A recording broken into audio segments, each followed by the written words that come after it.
যে কোনো ভালো কাজ বিসমিল্লাহ বলে শুরু করা যায়, তবে দুই এক জায়গা এর ব্যতিক্রম। যেমন দ্বীনি আলোচনা এবং খুতবার পূর্বে আউযুবিল্লাহ ও বিসমিল্লাহ পড়াটা হাদিস শরীফ এবং সাহাবা ও তাবেঈদের আমল দ্বারা প্রমাণিত নয়, বরং এক্ষেত্রে সুন্নত নিয়ম হলো হামদ ও সালাতের মাধ্যমে শুরু করা। নবী করিম সাল্লাল্লাহু আলাইহি ওয়াসাল্লাম ও সাহাবায়ে কেরাম দ্বীনি আলোচনা হামদ ও সালাতের মাধ্যমে শুরু করতেন। তাই ভালো কাজ বিসমিল্লাহ দিয়ে শুরু করতে হয়, এই মূলনীতি এক্ষেত্রে প্রযোজ্য নয়, বরং ওয়াজ আল্লাহ তাআলার হামদ দ্বারায় অর্থাৎ প্রশংসা দ্বারায় শুরু করা, আযান ও নামাজ আল্লাহু আকবার বলে শুরু করাই নিয়ম। এক্ষেত্রেও ব্যাপক নিয়ম অনুসরণ করে আউযুবিল্লাহ ও বিসমিল্লাহ পড়া ঠিক হবে না।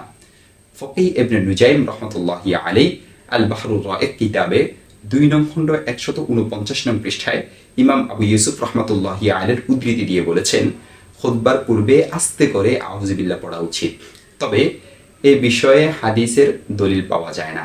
তাই এক্ষেত্রেও হামদ ও সালাত দ্বারা শুরু করা উচিত। দেখতে পারেন সুনানে ইবনে মাজাহ 1 নং খণ্ড 136 নং পৃষ্ঠা, সহিহ ইবনে হিব্বান 1 নং খণ্ড 173 নং পৃষ্ঠা, মুসনাদে আহমদ 2 নং খণ্ড 359 নং পৃষ্ঠা, সুনানে নাসাই 494 নং পৃষ্ঠা, সুনানে আবু দাউদ হাদিস নং 4849।